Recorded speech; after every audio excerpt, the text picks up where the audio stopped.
Welcome to meeting number 4 of the 2021 Certification Challenge. I am excited to have you all here this morning, and I am pumped up, and I am ready to talk about some more certification stuff. Just so that we're all on the same page here as we're getting started, my cold has not let up. In fact, I think it's developed into a sinus infection, and I got pink eye. So you can see my pink eye very easily here. And yeah, it's kind of obvious, but that's okay. We are here to, and the good news is we're all socially distanced. You will not get my illness, even if it was contagious. You're still not going to get it, guaranteed, because you're watching from behind your screen here. So, good morning, good afternoon, good evening to everyone here. I'm starting at a little bit different hour here this morning, so I try to communicate it out to everybody. I'm sure there's a few that probably didn't get the message, but it is what it is at this point. So the good news is it can be watched later after the fact. Obviously, that is fully available there on YouTube. So good morning, everyone. All right. So I guess let me ask you this question here as we get started. How is your studying going? What are some of the maybe the more challenging aspects to your studying this past couple weeks since we got together last time? So that is the question. What is some of the more challenging aspects of your study as you have been working through that? And maybe I'll be able to work through some of those questions here today. The purpose of this meeting is to talk about breaking apart test questions. There is a certain skill that is, how do I say this, developed to pass a Magento exam. It's just how it works.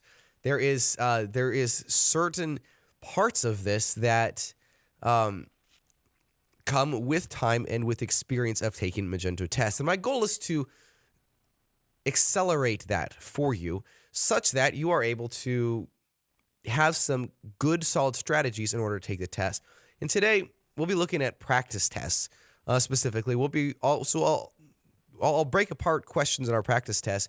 And then we're going to go through and we're going to answer a few of these questions. And I'm going to show you what does it take to fully, correctly answer these questions in the practice test. So we're going to talk through all that today. And I'm really excited because, you're going to see me work through some of these answers to the questions myself, simply because the test question pool we are going to be working with, I did not write. So, and I have not reviewed it for a little while. So I am going into this cold myself. So, all right. So let's jump in. Excellent. All right. Now it looks like nobody's responding to my question, which is fine. That is totally fine. I get that. The question, and again, I'll just repeat that. The question is, what is the most challenging aspects to your studying here these past couple weeks? All right. We had two test passes in the last 2 weeks. We had Julius and Edward.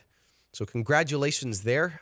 Both of them are expert developer certified. This is a great certification to have. And I was just looking. I just saw yesterday I was on Magento Stack Exchange, and I saw I think it was that in their sidebar. I saw a reference to a big Magento agency, and one of their basically requirements, or within 3 months of being at this company, was the expert developer certification. So it is in hot demand. Once you become expert developer certified, you are, call it, in the club. And so my goal is, if you are not even certified yet, to give you a pathway to become an expert developer certified, which is, again, the most important certification I think you can have in the Magento community or in the Magento space. Excuse me. So, and remember, that pathway is to start with associate and work up to expert. Start with associate, start with professional and work up to expert. Starting with professional and then work up to expert. And I see that work time and time again. In fact, the people I see that go into expert cold are the ones that usually fail it the first time.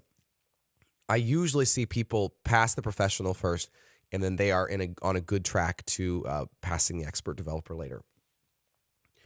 All right, so again, congratulations to these two fine folks. Again, if you do pass your test, make sure to drop it in the Slack community. There is not only is there many people there who are more than happy to encourage you and love to give you encouragement, it also encourages them because they see that you have also done it. It's not just me sitting behind a screen saying, yeah, I've gotten all my certifications. No, it is you too also saying, hey, look, I'm from India, I'm from Europe, I'm from South America, I'm from the United States. I passed my test. And so it is a tremendous encouragement to the entire community of people looking to become Magento certified when you post your certification. So no, it is not you being proud or being humble by not posting your information or saying that you passed your test. No, it is being an encouragement and an inspiration to everyone else when you also share with them your good news. Arnold's, the most challenge. This is a great, wow, this is good. The most challenging part of my practice has been coming up with real life modules to build.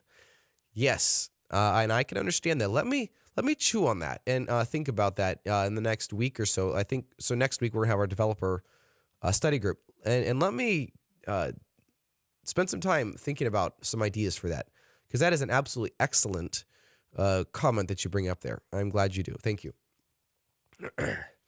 All right, so let's talk about scope review. Last time we got together, we talked about scope. We talked about how does this affect different areas of the Magento application. And so do a quick review, and then we'll jump into test questions. I think the first thing I should ask, though, is there anything that didn't make sense, or is that still is fuzzy for any of you about Magento scoping? And if there is, I will be happy to talk through that here in as much detail as necessary. So, we have 4 scope levels. Global is what is the default. You go into store configuration, you're going to be in the global scope, editing store configuration, the global scope.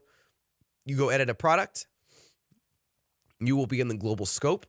And you can use a store switcher to jump down into the next available scope. For products, that would be the store view scope. For store configuration, that would be the website or store view. Remember, products, you cannot edit the website scope, even if you edit the. But the catch there is, if you are in the store view scope, products could be in the website or global website or store view scope, and that's where we see that little notation there at the bottom. So I'm gonna jump into my admin here. I forgot to do it earlier.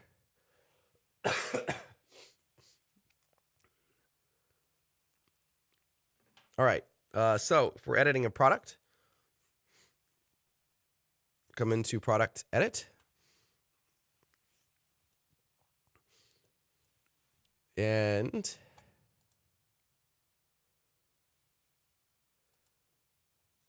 actually, I should. There we go. I developed a little, just so your notes, see there, it was actually kind of, and I'm happy to share this out with the group. I developed a little Alfred shortcut, so I can just basically type in X debug or X none to change the X debug mode, and I'll probably share that with the group next week. So X debug or X none to enable or disable X debug,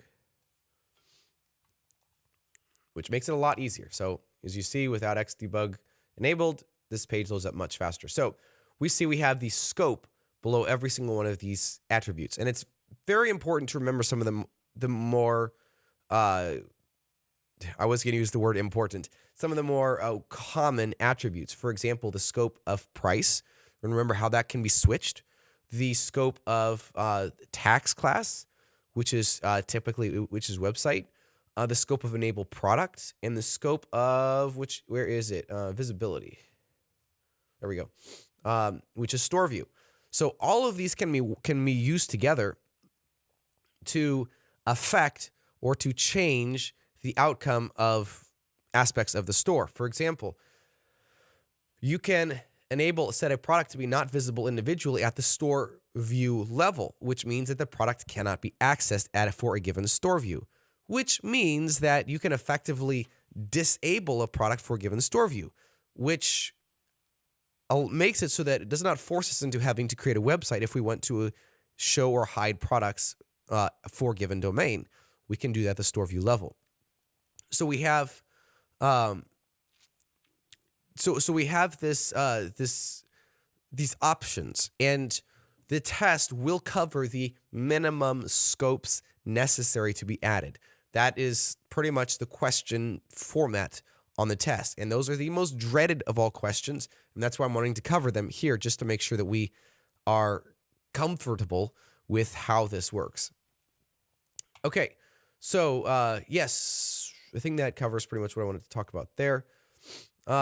Yes, so at the website level, and I put this table back in here as well. So at the website level, we have we can have price. It's changeable, either global or website. Most product attributes are at, you can select them, global, website, or store view. And remember, you do not always just want your attributes to be set for the store view level. In fact, I suggest as most often as possible, set them for the global scope. The only time you would want them at the store view level is if you have a, well, actually, you can start out with at the global scope, but if you have multiple store views and you want to change the translation of one of these fields. So, for example, if it's a capacity details, and it's like a sentence talking about the capacity of this particular product, then you could change the scope to store view for your text field attribute, and then you can change the value per store view. But anytime you do not have, or anytime you can leave it at the global scope, the better, because having it at the store view level means it can be overridden at the store view level. So, for example, here in this product name, an administrator might go in here, change this Joust duffel bag to a different name here, and then they but they don't realize that somehow a store view override was already configured for that product name. They're changing this Joust duffel bag title and changing it and changing it and changing it, and it never changes. Well, then they email you and said, what's going on? And you figure out, oh, it's because there is a override at the default store view level. And their question is, why does that happen? We're working through a situation with one of our merchants exactly along those lines, except the question is, why does it happen? Because it didn't really seem like there's any rhyme or reason for it happening at the beginning. Okay, default root category. This is the only, well, there are two uses for the store scope. And that is the root category, which is one of them. Just come into this store scope. And we can set the root category here, which means the structure of the website. How does this website work? How does this website, how does this category structure of this website, actually and I should use the word domain name is really the best word to use here. So you can affect different category structures for a given domain name, and that is configured here through root category. So if the question is, or has in it this that a new category structure needs to be built out, a wholly new or independent category structure, then you would you would have to create a new store view or new store to change the root category. However, keep in mind, if you come into here, you will see that enable category is set on a store view level, which means that if the same category structure can be used, but you're just enabling or disabling certain categories, that you can just create a new store view and enable that and turn it on or off at the store view level, which again can save you a lot of hassle and headache.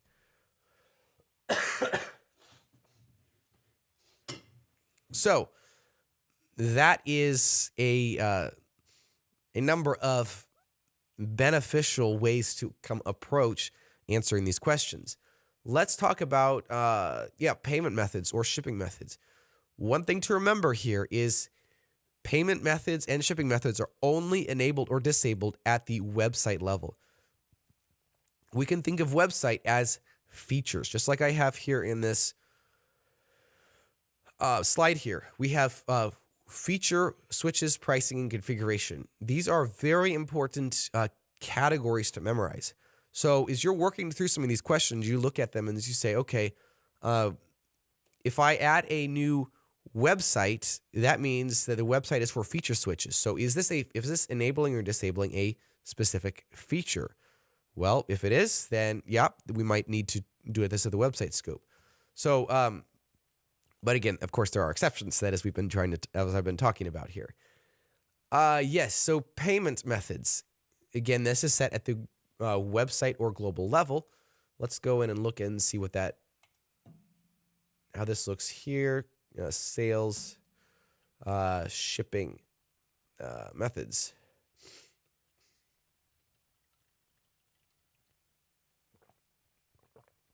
All right, so enabled for checkout is website, and all of these are pretty much website unless it is a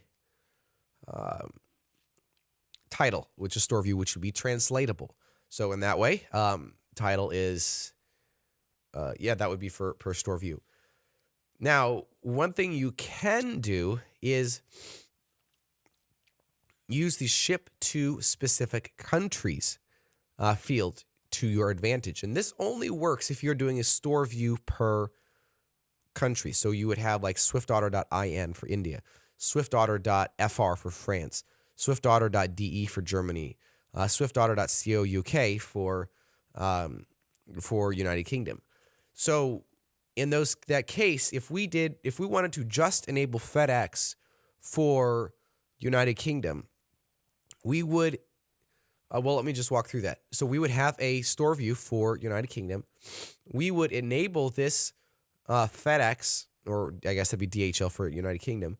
We would enable it for the website that contains this United Kingdom store view.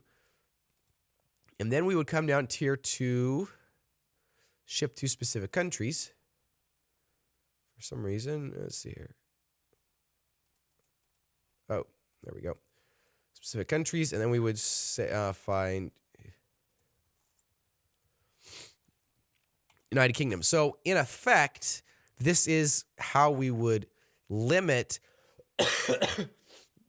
we would allow this particular shipping method just for United Kingdom. So we would, and again, enable this shipping method just for the website containing United Kingdom. And then we would come down here and we would say ship to specific countries would be United Kingdom. So that is kind of how we could do that call it at the store view level, not exactly. Let's catch up with a question here, a couple questions. Arnold, how did you solve your client's problem where they didn't understand why the product attributes were saved? We are working through that. I'm not sure if it's a Magento core bug or not. It appears to be that those were coming through when you duplicated a product. So when you duplicated a product, some of the values were actually saved at the store view level as opposed to just at the global scope where they should have been. And Arnold said we had an issue a while back where data import had the same issue. So a logical approach to reset all products to a global view. So what you can do is you can just go through with caution, but you technically can go through and delete all the store view overrides. Just go into the catalog product entity int, entity varchar, etc.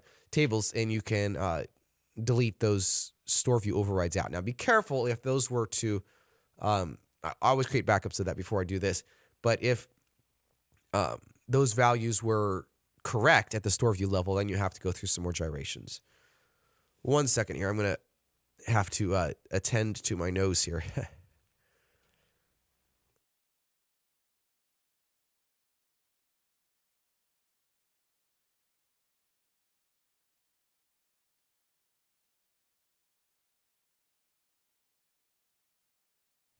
I had sure hoped that this cold would be over, and I thought it was going to be over with. And a couple days ago, I just started going downhill. I developed this pink eye yesterday morning. I was like, gee. So I have a doctor's appointment here coming up after our webinar. So hopefully we'll get on some antibiotics and get this thing kicked because I'm looking forward to that. Anyways, hopefully this is, again, if you have any questions, feel free to drop those in the comments. I'll be happy to do my best to answer those.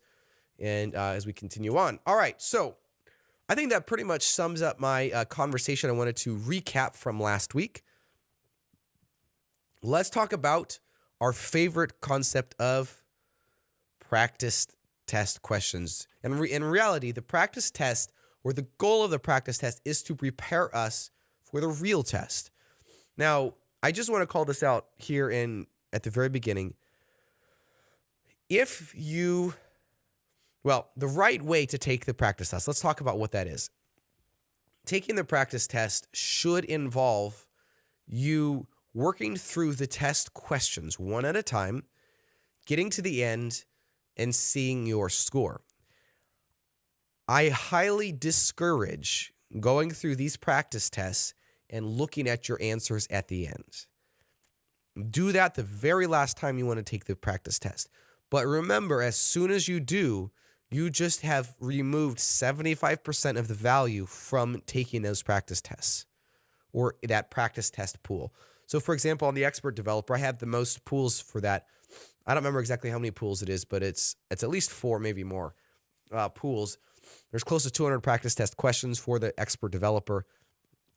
And a lot of great questions in there. But remember, every question for which you see the answer, you will not be able to immediately forget that answer. And you will then, when you go back through this practice test, you will remember those questions and those answers. And you will probably get it right. And you will get it right. And I say this somewhat in jest, but it's also serious. I have had people take the practice test 50 to 100 times. They get 100% through the whole, I don't know how many takes, and they go and fail the real test. And that just kills me, honestly. That really kills me because I want this practice test and the study guide and the courses that I write to be the most effective way to help you pass the test. And then when you fail, so what it's told me is I need to help do better at educating you as far as how to take this practice test. So that's what my goal is to do here today. We're going to walk through this. We're going to understand the best ways to use practice tests in preparation for the real test. And the good news is I have helped write 2 Magento tests, and I have helped edit basically all of the Magento tests to one extent or another. As far as when I say edit, I meant update. So when we come back through on a new update cycle. So the practice test questions that I've written and that I have had written for us, and we're going to work through some of those, is about as close to the real thing as possible. In fact, it is my goal to make them harder than the real thing. My goal is that if you get a 70% or 80% on the practice test, you should get at least a 75 or 85% on the real test. Now, it's not always like that. You're the real test is going to maybe cover some different areas. The practice test, there's not going to be always a one-to-one alignment there. My goal is that there is, but there can't be in real life. You're going to have different expertise. Some things are more comfortable for you, maybe on the practice test, on the real test. There's a whole bunch of variables in there. But the reality is I see they're quite close. And I track those scores, and I appreciate if you do send me your score after you take the test. That's one of the reasons for that form after you do pass your certification here is, and when I ask for your scores, is I like to go back and I like to associate those then with a practice test scores to see how we're tracking. Hey, Simon, welcome. Come on in. All right. So, let's talk about some practice test questions. Well, first, the ideas behind these questions are, number one, they are very practical. You will find few or none memorization-related questions. Memorization-related questions would be, what is the name of the class to do X, Y, or Z? And just to be frank, there are a couple of questions in my practice tests that are still like that, and I'm working to get rid of those. So no memorization-related questions. These questions are practical. They are about real-life scenarios. In fact, let me tell you a quick story. When we were writing the business practitioner test, pretty much in its current form, that was February of 2019. We literally sat in a room. There was probably, 10 or 15 of us, and sat in a room for close to a week. no lights, no external lights, just artificial lighting in there. So it got kind of old and stuffy. But the way we worked it is each one of us took an objective to write the questions for. And remember, those objectives were found are found in the study guide. So you guys have the same information as the test writers do. Those objectives there. So we'd write our questions for those objectives, and then we would read, and then somebody else would read them out loud in the room, and we would work to answer those questions. The whole room would come together, answer the question, and then provide critiques. Sometimes a lot of critiques, sometimes not very many critiques. There was a lot of times in that room where everyone just started laughing at a question. And they weren't laughing because it was a stupid question. They were laughing because they've all been there and done that. And this is a legit question. So the questions are very practical, and especially and they're very geared for those who have solid experience in the field. Those who have been, for example, on the business practitioner, those who've been working with merchants for a long time. You're going to see all the odd or the weird things that happen with those conversations, such as the store view overrides for product attributes. You're going to come across all that stuff, and you see it, and it's going to go like, oh, I know exactly what that is. Yeah, I can get that fixed, and I know how to fix it very quickly. So these questions are practical. So you're going to have, and so they're scenario based, which means that there is, and I don't think I have I don't. So, and we're going to be talking through these scenarios here in just a second, but there's going to be a couple of sentences describing this problem, this situation. Look at it as like a trouble ticket or a problem report from one of your, that you work on a bug report from one of your merchants. Hey, I'm having trouble with this. How do I fix it? And instead of you having to go in and fix it, you have 4 or 5 different options as far as how to fix it. And actually, I need to update this slide here because it's now 2 minutes per question as opposed to 90 seconds per question. So that was a change that happened in the Adobe or Magento to Adobe transition or migration that happened last year, and 90 seconds per question got up to 2 minutes per question. And I think I have seen that make somewhat of a difference for people passing the test. So with that, let's go and jump in here and do some questions and answer some questions. And just so you don't think I know the answers to these questions, frankly, I don't. I have I worked with some of the brilliant guys over at Mediatype, and then another person, Herv, to build out quite a few more questions for this test. And and I've reviewed them. We got them added into the program here, but I could not tell you for the life of me the answer to these questions. So let's work through a few of these ourselves and come up with the answers here. Okay, yes, so let's talk about this. A client asks you to send every order that is placed to an external external service as soon as the order is placed. This notification must not prevent Magento from processing the order. How do you achieve this? All right, so let's talk about our four options here. Create an API endpoint to send the order from Magento.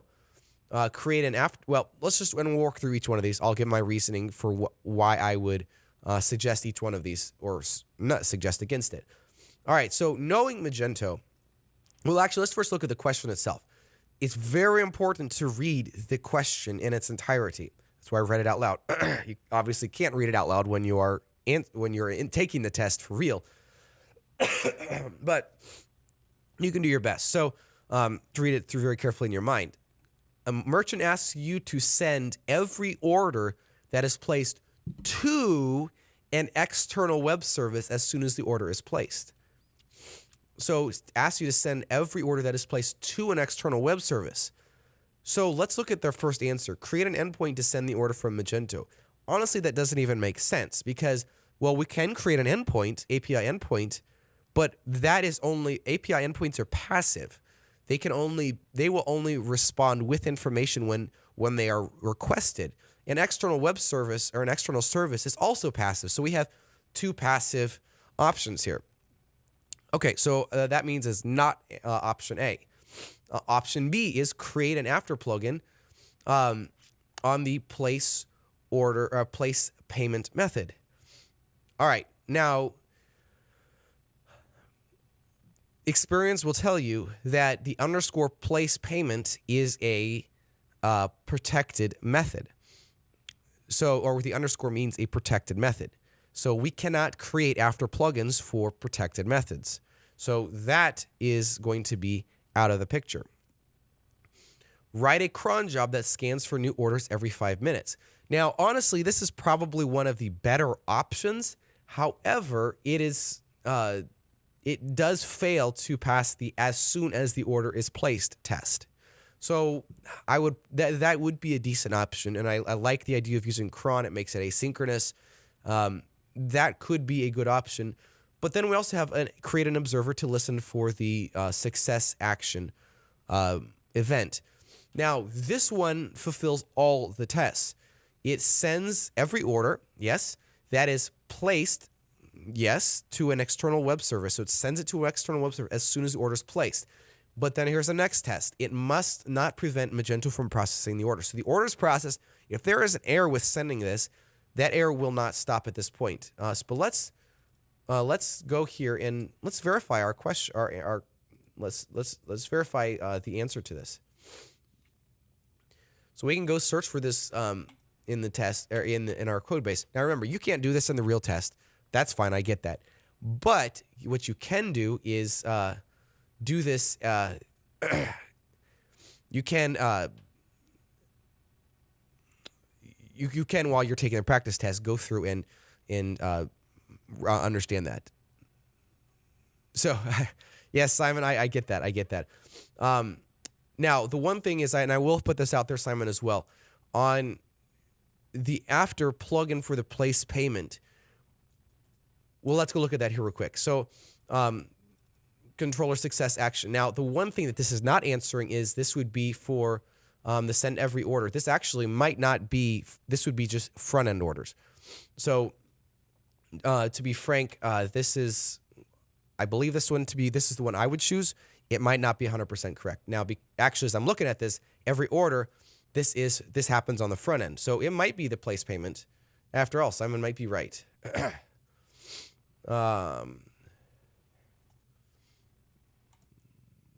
Yep, so that is a protected method. And I might actually, it's funny, as I'm working through this one, I might actually go through and tweak this because to make it a little bit more clear as far as the right answer. We can place the order. Let me search for this.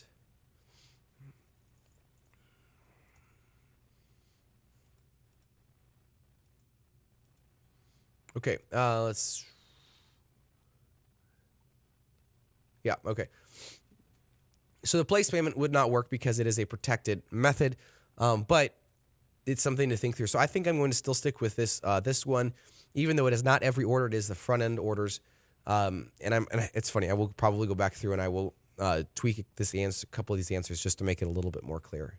I'll probably change out this observer here. Yes. And so again, I think the one thing to illustrate here is it is a best answer. It might not be the answer we would choose. And that is a critical thing to think through. It's like, what would Magento want us to choose as opposed to what would we personally want to choose? So, yeah, boy, it's difficult. Whether it's write a cron job or create an observer, one of these two is the one I would choose. This is probably the one I would do in real life. So I'm just going to actually stick with that one. Create a cron job. It's going to be basically as soon. It's going to basically fulfill that requirement as soon as the order is placed. 5 minutes won't make a difference. It's asynchronous. It will not prevent Magento from processing the order. It won't even prevent the customer from getting to the success screen. So actually, yeah, I'm going to go with a cron job. All right. Very good. I hope you all stuck with me through that one. Again, I think it illustrates, and thank you, Simon. Those are great thoughts here, and I appreciate the interaction on this here.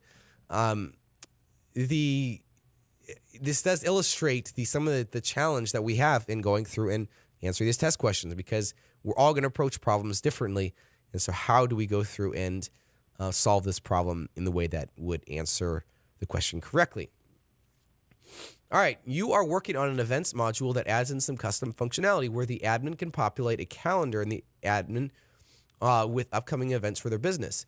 You have created the admin controller for the calendar view page, the menu.xml file, and a new ACL resource.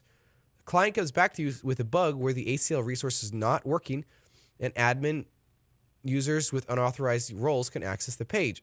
What is the correct way to add the ACL resource to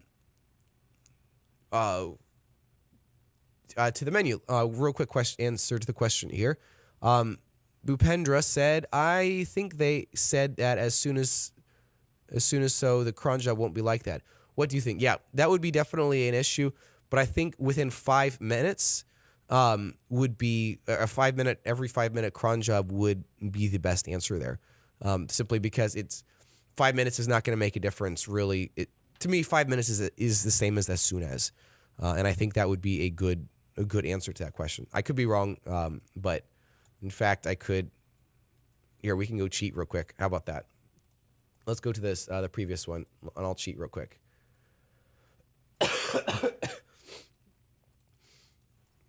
Let's see here. I'm looking this up in our database.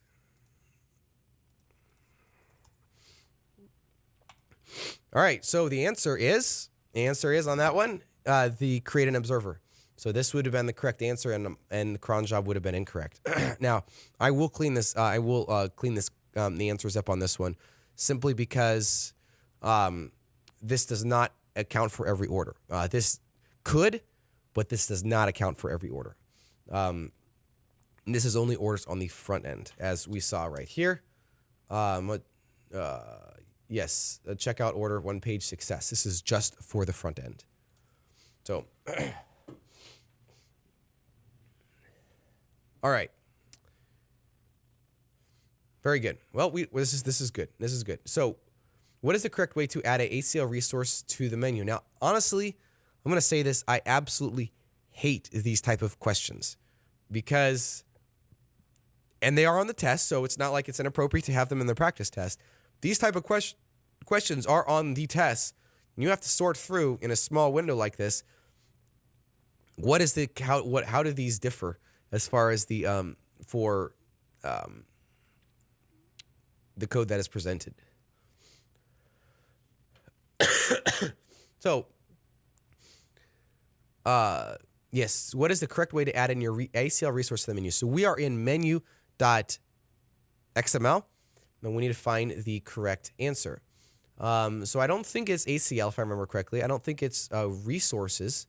I think it is resource here, as Arnold's called out, and correctly. Yes, and that is the option I'm going to select as well. So we select it with the resource. And again, and this one is knowledge and experience. You know, if you built the menu before and you've paid attention while you built the menu and not just copy the answer from Magento Stack Exchange, plop it in, and change out some values. No, you understood what's going on. This would be the answer you would select. All right. Let's check on this one. This is great. I love working through these questions together like this. All right. The answer is C. That is correct. Very good. Hopefully, Simon, you got C as well. Let's jump to the next one. Okay, a client comes to you and says that whenever a customer adds a configurable product to the cart, the image is shown for the configurable product and not the simple product they actually selected. Keeping simplicity in mind, how would you make this change? Now, as you are going through these practice tests, feel free to go check yourself in the code. Remember, you cannot do this on the real test, but for sure the first time that you, or first couple times that you go through these practice tests, feel free to check this out. It's going to take some time. It's going to, there's going to be some effort involved, but it's very much worth it. So, and then again, the last couple times you take the test, well, let me put it this way. First couple times you go take the test, don't look at the answers.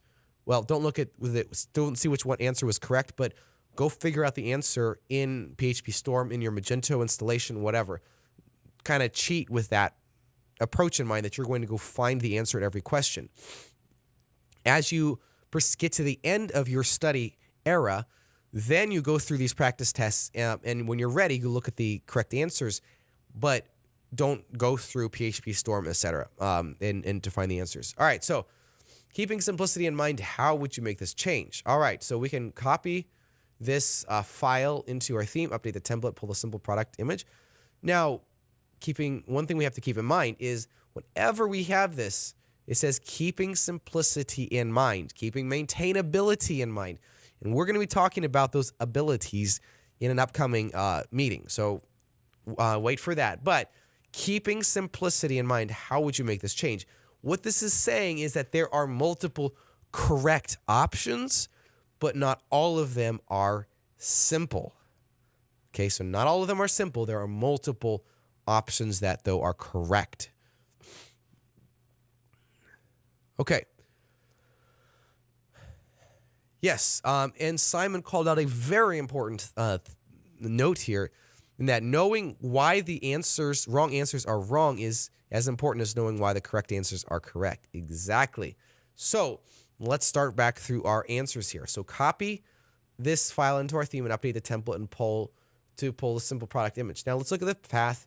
The path looks correct to me, and so pull the template into. So I think that, just from my memory, I think this would work. So this could be a potential answer. But again, don't select the answer until you've read all the answers. Select product thumbnail itself from store configuration, sales, etc., etc. If my memory serves me correctly, I think it's this answer would be correct. Now, this is simple. While this one might work, this one for sure is this. Well, this is somewhat simple. This is for sure the most simple. Create an after plugin on the get image method and pass in this simple product image. Yeah, I don't think so. And for sure not set of preference for this. I think all of these might work in one way or another. These are all obtuse, but this is for sure the most simple answer that I am seeing. So let's go check this one out.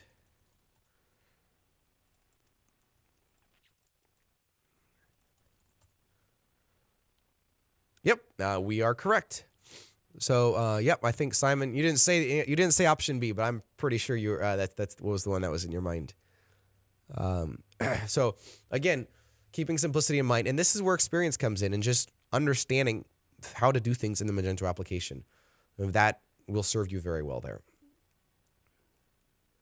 Arnold said for the previous question, so let's go back and look at this. A tip is looking at the attribute name structure, e.g., camel case for properties. Discard attributes with values. So yes, that is an interesting point. You see inconsistencies. And inconsistencies are often a hallmark of distractors. There was many times when writing these questions that those inconsistencies actually helped Peter Manajak, the person who headed up writing these test questions, helped him be able to, and he has no knowledge of, well, he has knowledge of the Magento platform, but he's not a developer, helped him be able to answer these questions. So you look through these, and you'll see this one can automatically be discarded because there's ACL-resource. Yep, okay. One thing to call out, Bhupendra, good point. I worked with 3, one which was working fine. So I don't know, not exactly sure what you're saying there, but all of these are correct answers. They all satisfy this part of the question, but there is only one part of the question, one answer that simplifies all of this, and that is the key point.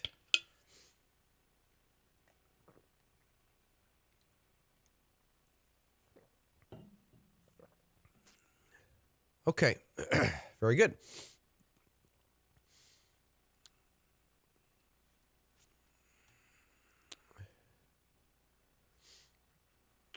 All right, you have been tasked with applying a new look to the 404 page. In fact, that might be interesting there.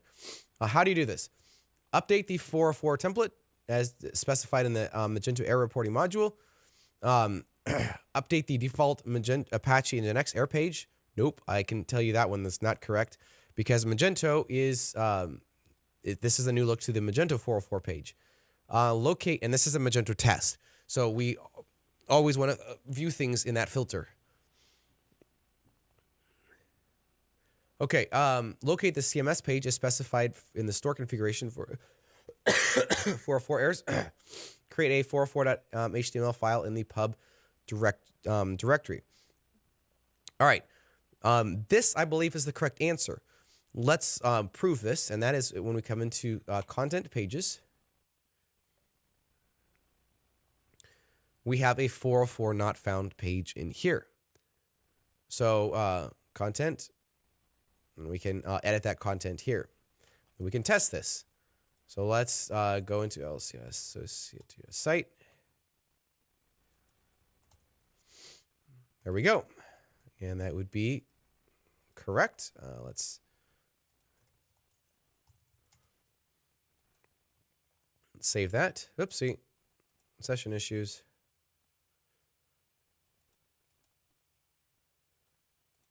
Content. There we go. Test. There we go. So that would be the answer to this question. Simon, you got it again. Good job. Yep, that is correct. I won't even look on the answer on that one. You have recently installed a third-party module. Ooh, it sounds like a good one here. Third-party money movers. I like that name. You are also creating a module, My Company, My Module, which refers to third-party money movers. Okay, so it sounds like we got a sequencing issue here going on. In your module, you trigger an event which third-party money movers observes in Etsy events.xml. Unfortunately, the observer is never triggered. What is the resolution? All right, so sequencing is always difficult, simply because, well, it sounds like we're going down the sequencing road. We might not be. We'll review the answers here, but simply because it's confusing because there's multiple names that are involved here. All right, so you are also creating, which in your module you trigger an event which third-party money movers observes in Etsy events.xml.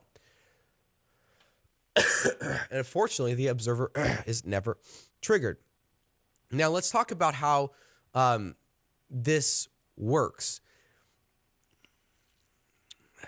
When you trigger an event, that event, well, we can, I think it's Event Manager.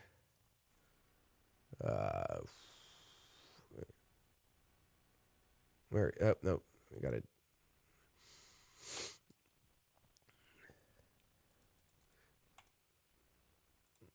There we go. When we trigger an event, we call the dispatch method, and it goes and finds the observers for that particular event. Now, while this sounds like a sequencing issue, I don't think it is. And so let's look through the answers, and I guess I maybe just spoiled it with that, but let's work through the answers. And I don't think it's a sequencing because it is related to an event. If this was more plugins, that might be different, but this is events. Events, there really is no sort order for events. And in fact, that's one of the core tenets behind events is that there's no, you cannot rely on other functionality happening first. If you need to rely on other functionality happening first or after, you should use a plugin with a sort order. So what's the resolution? Add a sequence module dependency in My Company, My Module on third-party money movers.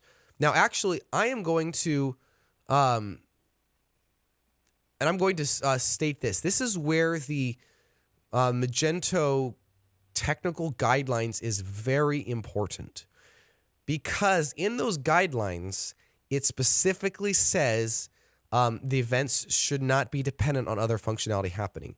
In fact, let me just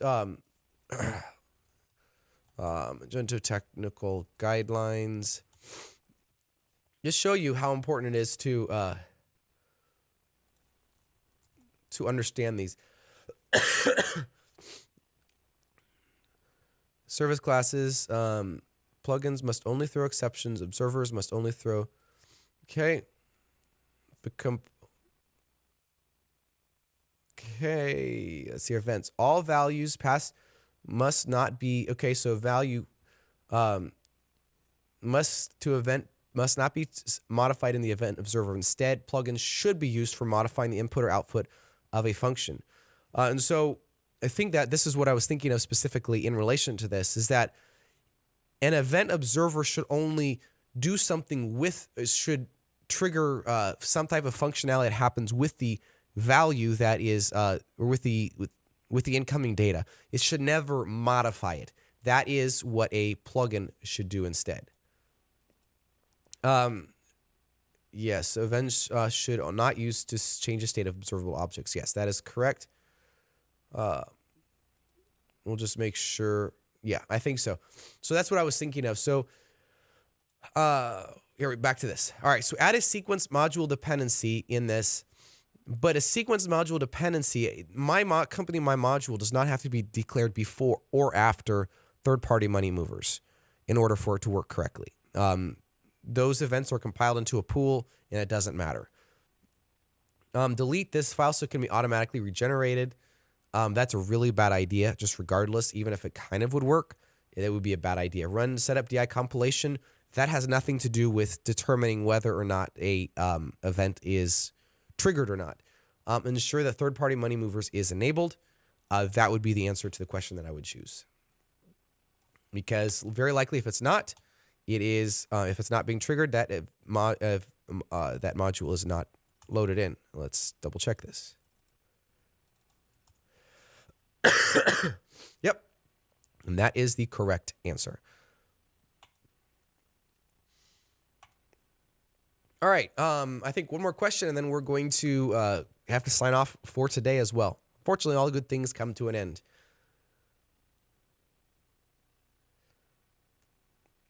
Yep. So again, the right one is this one that I have selected here. Ensure that third-party money movers is enabled. All right. But again, I hope you all see that this is not magic that we're coming up with. That this is just thinking through every logical aspect of the system and truly understanding from a deep perspective how this works. So, for example, if you chose A, what I would challenge you to do is to go back through and say, okay, does sequencing have anything to do with whether or not an event is triggered? So you can mock this up fairly easily, and you can create two modules, have one of the create a controller in one of the modules that triggers an event that is observed in the other module, and you right here you just set a breakpoint in Event Manager, Magento Framework Event Manager. No, you can't see that path. There you can. I try to maximize my code screen here. Vendor Magento Framework Event Manager. Set a breakpoint in here, trigger that, and see how it works. Make sure you have your cache flushed so you can see how it loads in these observers. And that will be a great learning opportunity right there. All right, final question of the day. You are adding some new functionality to a category landing page and notices that this is bottom of. All right, so here's some of this code. You want to edit the catalog add to cart script, but searching for catalog add to cart JS turns up no results. How is catalog add to cart defined? All right, so it is defined in here. Well, that doesn't look right because there's no association of add to cart versus app. So I'm gonna suggest not this one. Add to cart, catalog add to cart is an alias defined in, yeah, this is sounding very plausible because you can alias JavaScript files from one, like create a handle for that. Honestly, I don't even know why, but you know, it does. Well, I guess you can overwrite it, but it doesn't really make that much sense.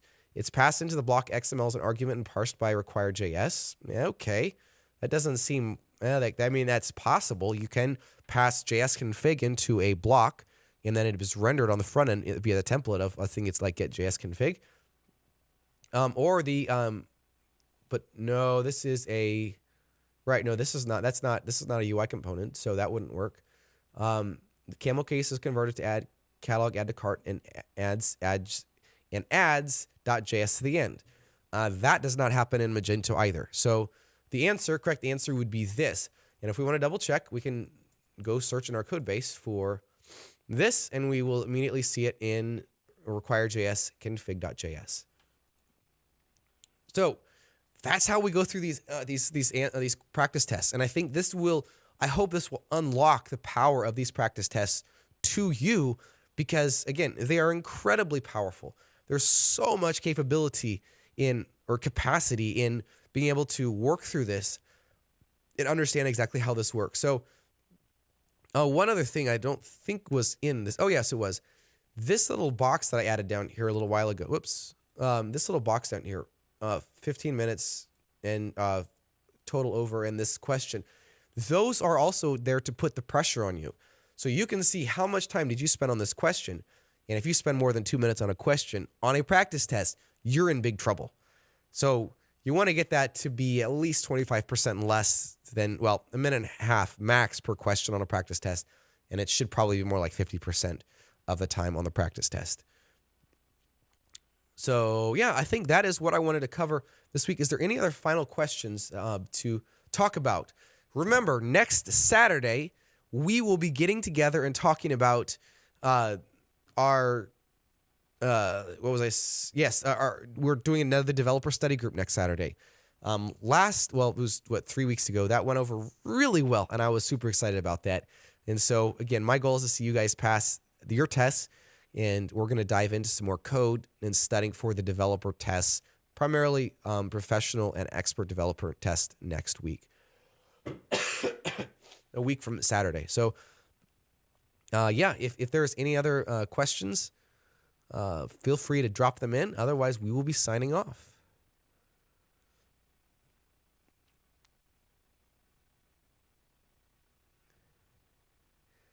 Yes, so we are going to be sticking at 8 o'clock for this. So, Serhi, I think you're working on the business practitioner, if I remember correctly. I know I was going through the expert developer study guide or practice test. However, everything that we talked about completely applies to the business practitioner in how we approached the practice test. Yes, Andy, I apologize. We changed the time today. So instead of it being 9 Central Time, it is now 8 Central Time. And I sent out an email yesterday. But I guess let me ask that question. What is the best? That's a great question. What is the best way to notify you all of the upcoming study groups? Yes, we are going from now on. We are going to 8 o'clock Central Time. So the time we were at this morning is the time we'll be doing. Now, keep in mind, in a couple weeks, United States has daylight savings time coming up, so that will be a change there. Yes, 8 Central, or yes, 8. That'll be 6 o'clock Pacific time, which is unfortunate. It's hard because across the world, it works better for those in India. So it really is a balancing act. Okay, so email and Slack. Okay, I will make sure to continue with those channels. Awesome. Okay. Yes, I understand. Let me think about. Let me just ask this. I would appreciate it on Slack. Ping me, whatever. What is the best time of the day and week for you? So if we want to do a weekday, I am totally good with that. Like, I want to do what works best for you, and I'm flexible. Yes, Simon, that sounds correct to me. So I want to do whatever works best for everybody. Try to get the best conglomerate working together. So, all right. One question here. Arnold said, "Is certification a good measurement for seniority in Magento development?"